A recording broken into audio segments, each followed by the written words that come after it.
Hello everybody, my name is Ann Powers and I've been around at Roane State a while. I was head of the art department for many years, so a lot of former students in Roane County and in the surrounding area know me. I wanted to talk about this show. This is a retrospective, which means it looks back at the different kinds of work that you do during your life. For myself and Mr. Brown, who was the other teacher at Roane State, so there are two artists in this show. A lot of artists are taught, when they go to college, they're taught to make sure that their work is very consistent and looks like it was done by the same artist. I don't operate that way. Especially at the age that I am now, I like to get up in the morning and go to my studio and make whatever I feel like. In other words, girls just want to have fun. So when you look at this show, it might look like it was done by a lot of different people. And maybe there are a lot of different artists inside me. But I enjoy every aspect of art because I had to teach it for so many years. I came to love all the art elements, color, texture. I even learned to weld so that I could do 3D work. So I enjoy variety, and I enjoy especially materials. I love how you can take materials that aren't intended to be art supplies and use them in a creative way to make something special. So I want to talk about that a little bit. As you look at these pieces, you can see that they're very textural. They have a lot of little bits of doodads and bones and all kinds of strange things pressed into them. I'm never happier. I'm even on a walk, look down and see a piece of metal that looks interesting to me. So I really love incorporating found objects into my art. And my favorite kind of art is that doesn't even really use art supplies so much as uses mundane found objects. I love to go to a junk store and find an object that's maybe an old object with an interesting patina, and then I like to draw and paint on it within an inch of its life. You know, mess it up, make it look like an artifact, and that's what I really enjoy doing. So these pieces here are, this one and this one especially, were done for an earlier show, which had to do with a novel that I had written. The novel had two artists in it. One was a traditionally trained college artist, and the other was an 85-year-old black woman. This was in the 50s, and she didn't even have any art supplies.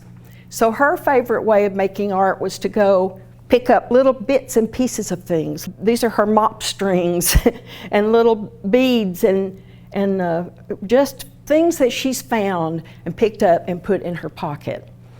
So these pieces really have to do with that novel, and I guess you could say I ghost artisted the work in the novel to make the work that the characters would have made, but I was the artist actually. So that was an interesting show. I think very well received at the Oak Ridge Art Museum.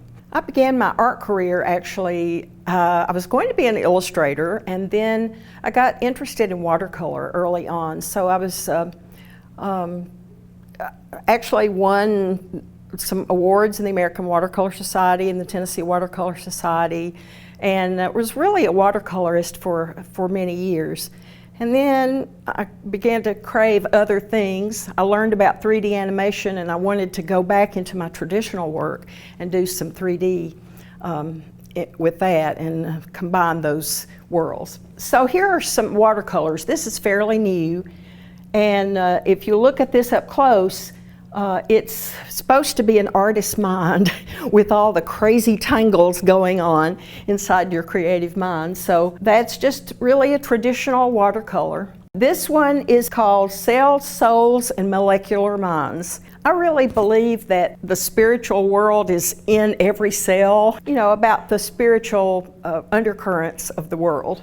This is an encaustic, which is beeswax. You can just put beeswax into a crock pot and heat it up and then mix it with all kinds of materials or objects, and that makes a really rich surface. Again, never happier than when I'm in a junk store. So my studio is 4 rooms of tiny little tidbits that I have picked up at junk stores. And so I also enjoy just putting those together into kind of a montage. This is called mandala. As you go through this show, you'll notice that there are different approaches to art. I let myself do totally abstract work, totally non-objective work, and then I've also done a lot of traditional work. You know, just landscapes, figures, anything that an artist sees in his world that he wants to make art out of. I just let myself do what I'm interested in doing that day.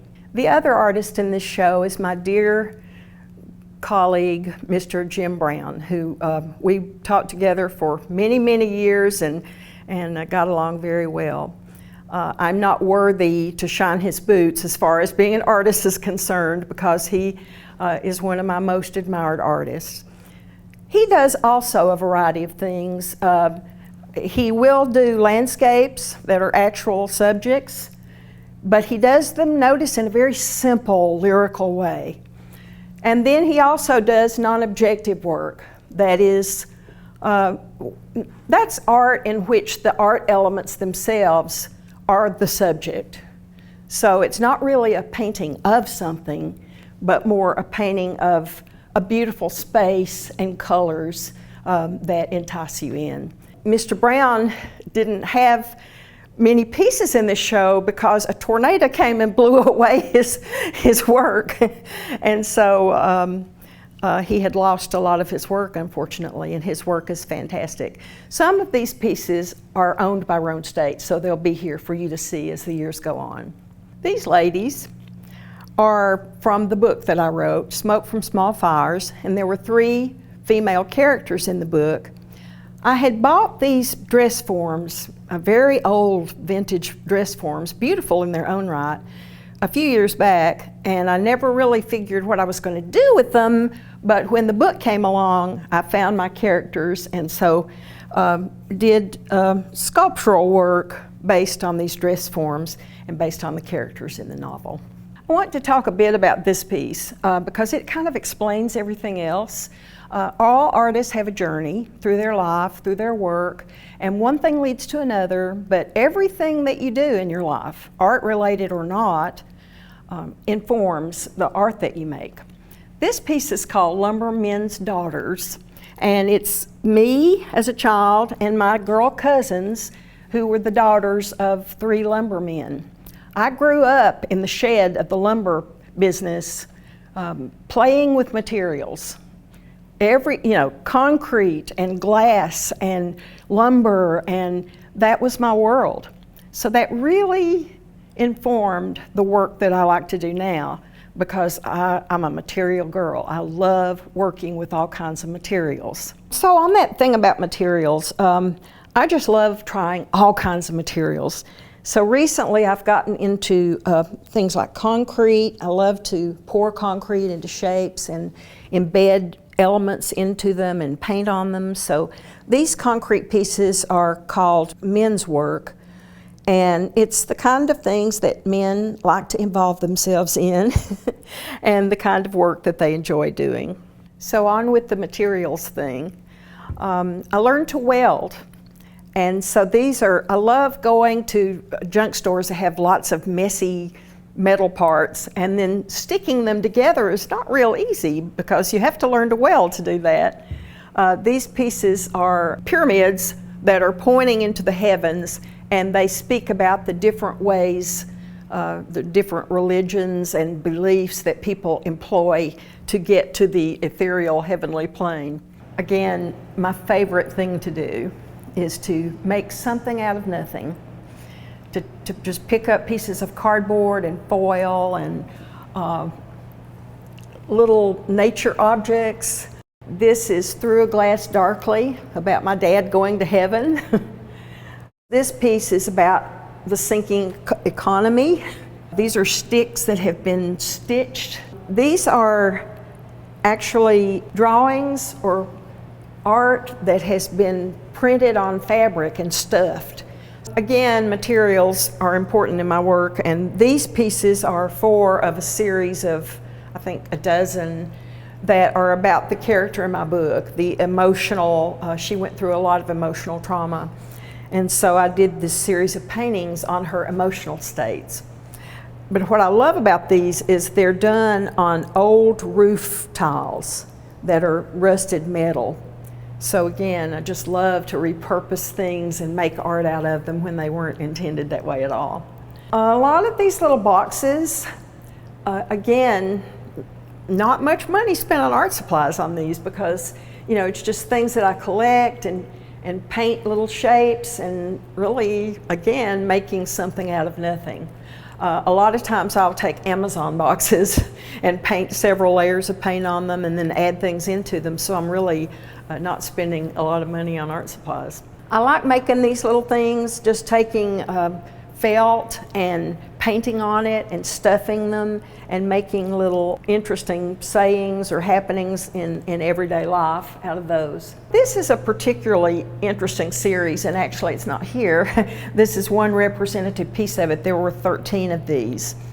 And I found these little house shapes at the Habitat store, and so I created little flat Stanley little characters in them that were acting out some of the dramas that happen behind closed doors in people's houses. I wanted to talk about this piece. The title of it is Of Two Minds, and that turns out to be me.